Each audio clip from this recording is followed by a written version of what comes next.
Hi, this is the Acquire podcast from the Odd Phonic Podcast Network, and I'm Jennie Wright. This is the podcast that delves deep into the world of list building and online events, and it's designed to empower entrepreneurs and marketers with the knowledge and strategies to master these essential business growth tactics. We're going to talk tech stacks today. What software does it take to run your business successfully and help it grow? And if you're not techie, you're still going to be able to use this episode to help your business, so stay with me. At the time that I'm doing this, I am recently back from a trip to Orlando where I did some speaking, and I had some people actually talk to me in the Q&A section about what I use in my business. And this is the inspiration for this episode. So let's talk about tech stacks. Tech stacks are a necessity. You have to have one in your business, and if you do, it's going to help you, and if you don't, it's not going to help you. So in this episode, I'm going to tell you my embarrassing and very expensive tech stack mistake that I made. I'm also going to talk to you about the building block tech stack versus the growth tech stack. I'm also going to talk about tech stack optimization. There actually is a thing here about optimizing that and making sure you have the right thing in your business. And I also want to talk about the fact that I absolutely hate one-size-fits-all software. I think it's a load of BS, and they don't hit the mark almost ever. And I also really want to share what my current tech stack is and what I'm looking at in 2024 as I grow personally and see sort of what I'm looking at for the future. So let's start off talking about the fact that chances are you absolutely already know what a tech stack is. You already have one. The word tech stack is actually borrowed from web design, like web dev, and we've sort of used it now in our own businesses for the online space. And having the right tech stack is super important. It's the sticking point for me that before I even say yes to working with a client, I need to know what their tech stack is. Because if I want them to be able to get to the goals they tell me they have to have the right software and technology in place to make it happen. I've had to have clients move from their current tech stack to a new one just based on what their plans are and what they tell me they actually want to do. You literally can't run a successful summit on crappy platforms. You can't sign up hundreds of students on crappy course software. And you really can't run a successful email campaign when your email marketing doesn't talk to your other tech components. And so the importance of having the right tech stack for what you do and where you are in your business is massive. And I really can't emphasize this enough. Your tech stack can either help you or hinder you. It can make a launch go super smooth, or it can tank your efforts in every direction. These also change over time. This makes sense depending on where you are in your business, your budget. Your tech stack is going to change and evolve as you do. And also I want to say that holding onto a component in your tech stack that isn't working for you, but you're super comfortable with is also holding you back. So if that's happening for you and you just need me to acknowledge that so you can see it and then change it, then take that for what's worth. All right, so I'm going to tell you my embarrassing story with my tech stack. I have two really embarrassing stories in my business. And one of them is that the story I'm about to tell you. And the other one's how I lost like $7,500 on a coaching program I had no business being part of. That's a story for another day. So this is like in the first 6 to 12 months of my business. I'm kind of running things very, very lean. And I almost got taken for a ride by one of the biggest tech stacks out there. So you all know Infusionsoft. And again, this is like no shade to Infusionsoft. This is just about me making a bad decision. So Infusionsoft is now called Keep. And in the first 6 months of my business, I saw an ad from them. I can't even remember where I saw the ad. And I was intrigued. It seemed like a really cool software. So I went ahead and downloaded their lead magnet. And in the lead magnet, you actually had to put your name, your email, and your phone number. And so I did. 24 hours later, I was on the phone because they were starting to call me nonstop. I was receiving a phone call like twice a day. So in 24 hours, within that time span, I was on the phone with a rep. And he told me all about what amazing stuff Infusionsoft could do and how it was going to help me, and it was going to be my one-stop shop, and it was going to make a boatload of money. And before I knew it, this thing was going to be the best thing ever. So I feel really stupid talking about this, but I actually said yes. Sign me up. It was $500 a month, but it also had a non-refundable one. I think it was $1,100 startup cost. So $500 a month, $1,100 startup cost. And mind you, this is before I was making consistent income. My rent at the time was about $1,200. So that was, the cost of Infusionsoft was going to be about 41% of what I was actually paying in rent. And I was maybe making about $2,500 a month at the time. So this was like 20% of my total income. And I wasn't factoring in the non-refundable startup cost, and I actually wasn't backing out the fact that I had $1,200 in rent. The numbers really didn't add up. So when I stopped and looked at the numbers, I woke up, I was like, what the heck am I doing? I snapped back into reality and I canceled the contract. Now, I had to pay $500 for being an idiot. And, my partner wasn't that impressed with me. This whole scenario was not a good one. I'm sad to say this isn't the first time or the last time I made a mistake like this in my business. Like I said, I've got 2 really big stories, but a bunch of little ones. And I feel like a lot of us have these stories where we sign up for a service or a product that we thought was going to be so incredible and it was going to change everything for us, and it didn't do what we wanted.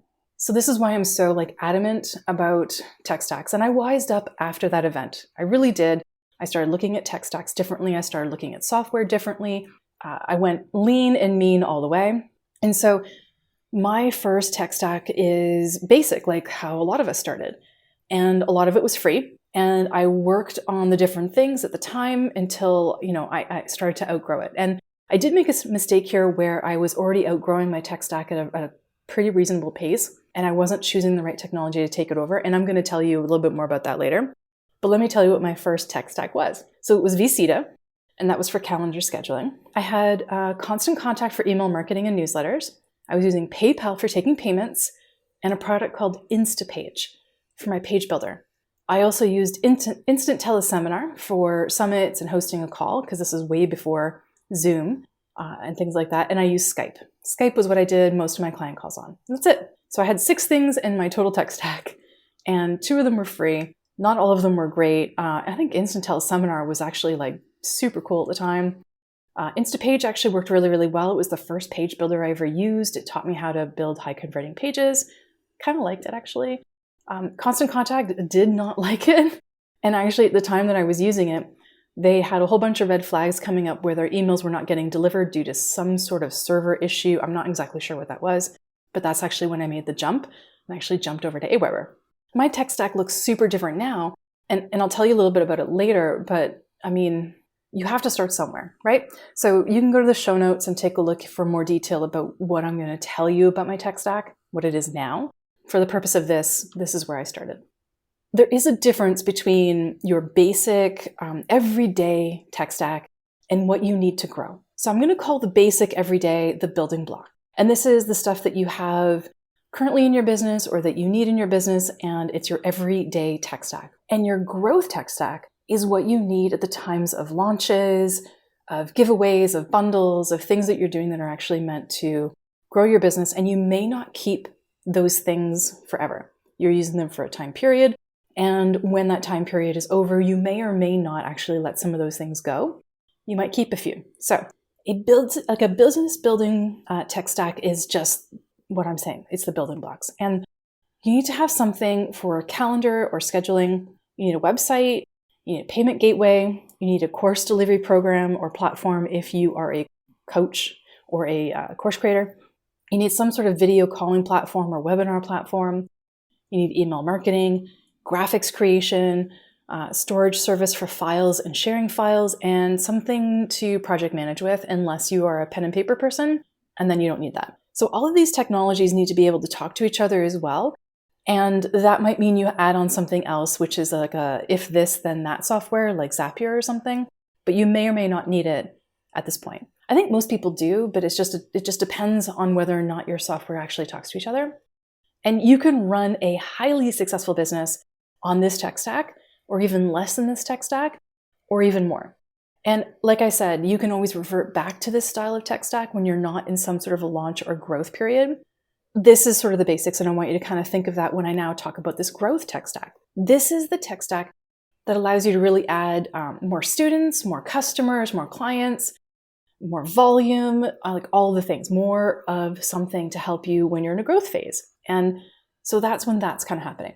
And it's not efficient to be paying for a growth stack when you're not in a growth period. So if you're not in a launch, if you're not doing a summit, if you're not doing a big, rollout of a course or a program, you end up paying for technologies that you may or may not need at that point.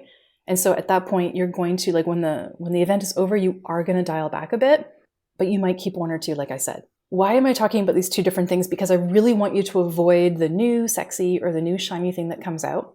Here's another story, by the way. All right, so years ago, I was on the market for my first car. And I was in my 20s. I had like a, credit rating I was willing to play with. And I loved to drive fast cars. So I was tired of my beaten up old secondhand Ford Tempo, and I really wanted something new. So Pontiac was releasing their brand new, fully redesigned Grand Am. I went for it. I bought it. It was the first production year for this car.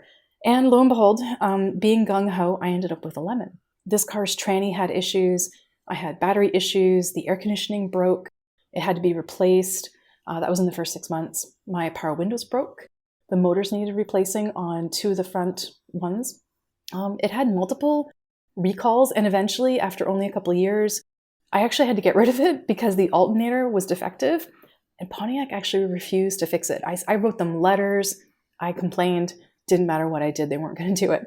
So I actually got rid of that car. And it reminds me of when you go for like a new tech platform that's just launching. You're paying for that platform, you're giving them your money. It could be like $99 a month, could be $200 a month, so that you can pay for their developers to improve over time. These new shiny things that come out usually don't have all the bells and whistles, but they promise them. They're like, yeah, in 6 months we'll add this, and 12 months we'll add this, right? And you're basically paying for the components with a promise. Basically, they're promising you a future, and stuff always breaks, right? A lot. So you have to look at this like brand new software or these shiny things. I'm a sucker for looking at some like the AppSumo stuff myself. And you really got to look at these things and wonder whether or not they're worth it. So when you're looking at adding something to your tech stack, especially in a growth tech stack, make sure it's not something just for the sake of, adding something shiny, something new that's untested, unproven, and potentially can break on you when you're in the middle of a launch. That is the worst thing ever. You do not want to add something that's untested during a growth period. Lo and behold, something bad will always happen, and you'll just totally get screwed over. So your growth stack, which we know is obviously going to be a little bit different, you might be adding things like new webinar software or Get Evergreen webinar software. You might be adding some paid plugins to your site to add some functionality. You could be looking at new affiliate software programs. You could be looking at a countdown software if you're running like a countdown funnel for a timed launch. You could be looking at paid payment gateways to add more credit card opportunities to what it is that people are going to pay for. You might be adding editing or recording platforms. You may be investing in doing a podcast for a growth period. So you're looking at podcast platforms and softwares and so on, right? So after you've had this like growth period or launch, there's some of those that you might keep. You might decide to keep the podcast. You might, decide to keep the countdown software, or you want to keep the affiliate software. That's all good. So you're going to keep those things, and those are going to now push into your basic tech stack. That's going to be part of your building block, and you're going to keep them going forward. Everything else that you don't need, you need to pause or cancel so you're not paying for these additional things each month that you just don't need. A lot of people forget this step. They forget that they're paying $14.99 a month for X or whatever, and then a couple months down the line, they're like, oh crap, I've wasted $300, $400, $500 on stuff I actually don't need. Your growth stack job is to get you successfully to the next level. Help with the launch, add to the betterment of your hopeful income, and that's it. After that, dial back. The other thing I want you to do is I want you to optimize on a regular basis. Now, optimization with your tech stack sounds simple, but there's a couple things I want you to think about because I want you to reassess on a regular basis. So tip number 1 is to take a look at it on probably a quarterly basis. Essentially, I want you to take a look at it. I want you to make sure your tech stack is still working for you, that it has all the right things and there's nothing in there that you don't need.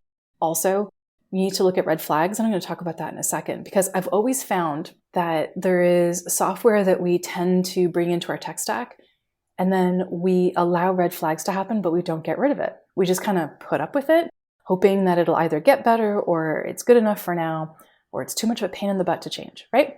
As an example, I actually found this page builder that my clients were always using was very tedious. And there was 12 steps just to get one little thing done. I think it was actually to create a page that had a product that had the attachment of an affiliate that then, had an automation.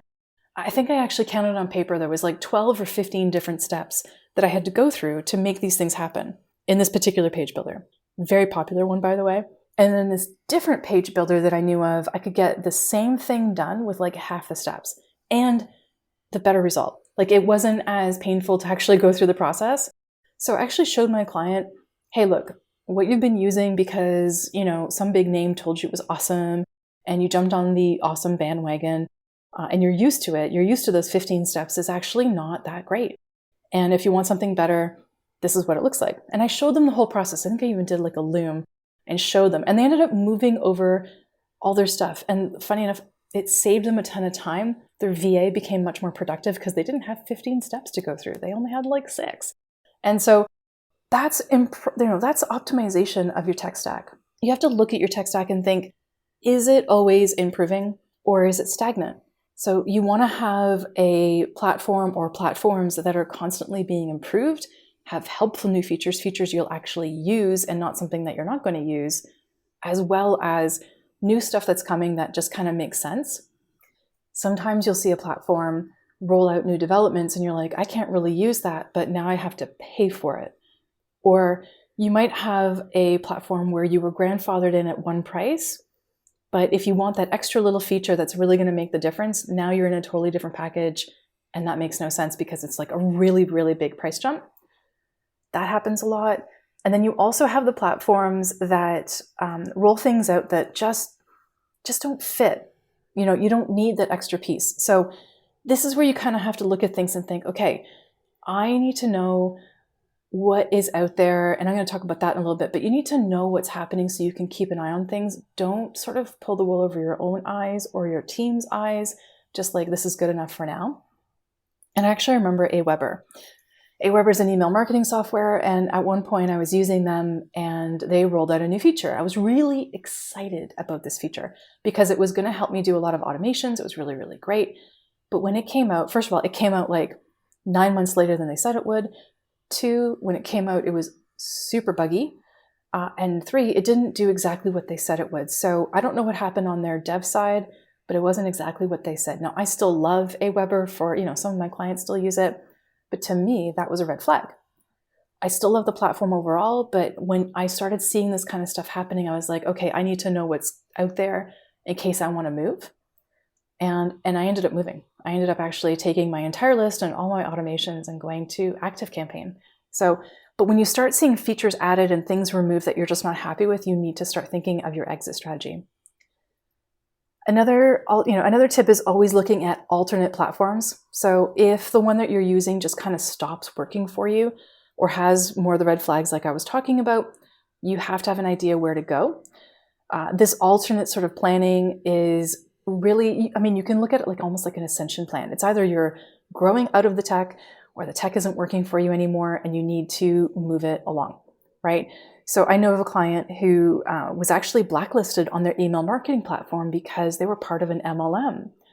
And they were sending out stuff for this MLM and they actually grew a list and they imported a list and the email marketing provider blacklisted them because they didn't want to work with MLMs. This is a long time ago. So that person's like, crap, where do I take my entire list and what do I do? So, like I said earlier, I use ActiveCampaign, and if tomorrow I had to move, I know I would probably move to ConvertKit. And that's actually what that client did. They actually moved from, I think it was MailChimp to like ConvertKit. So I've done my research on the platform, my own little ascension plan, and I've tested out a free trial, and I recommend that you do this. So always have an idea as to where you can go. And if this is not sort of your cup of tea, you're not technical, you're not actually sure, take a look at creating what I call a feedback loop with your team, because your team knows what's what. They use your tech stack every single day, day in, day out. They create all this stuff for you, and they actually have better insights on it than potentially you do, and they also know what's out there. So ask their input. Ask them to identify the pain points or the opportunities for improvement that you may not see because you're just not the one that's in the trenches all day. So you really need to, kind of include them in this. And then my last thing before I talk about my tech stack is this one size fits all BS, and I'm going to make this quick. It's BS. A one-stop shop style platform ticks me off like nothing else. It is the bane of my existence. In 12 years of business, I have yet to see one platform that does this, like one all-in platform that does this 100% well in all the areas that it touts on their website. In my opinion, all-in-one is the master of none. I will not touch it. If you have it, that's great. If it works for you, awesome. But to me, it always lets me down in one spot. So they're diehards in this space, and they're like, I know they're like balling their fists at me right now, and that's okay. I get it. And you're totally worthy of doing that. I love some of the features in some of these all-in-ones, and I've used pretty much every one out there. But I'm constantly trying new softwares and platforms, and I'm telling you that every single one has fallen short for me. So either their email marketing provider isn't working the way that it should, or their page builder is crappy, or their affiliate system is complicated, or their product development is crappy. Something is not at the right level. And so if you prefer, and this is your style, you like everything in one place, go for it. But I'm telling you that, in my opinion, as somebody who builds a lot of tech all the time, that there's always something that falls short. And the last thing I'm going to say about this is when you look at your tech stack and your software, don't look at making it so that you pay the highest price, thinking that it's going to give you all the bells and whistles, because you may not need it, right? So there's an all-in-one out there that if you pay the highest price, you get email marketing, affiliate, page building, product development, website, and so on and so forth. Blogging even, I think. And you don't need all of that at certain levels, right? Because you may not have your email marketing in one of these all-in-ones, or you just may not be using affiliate software.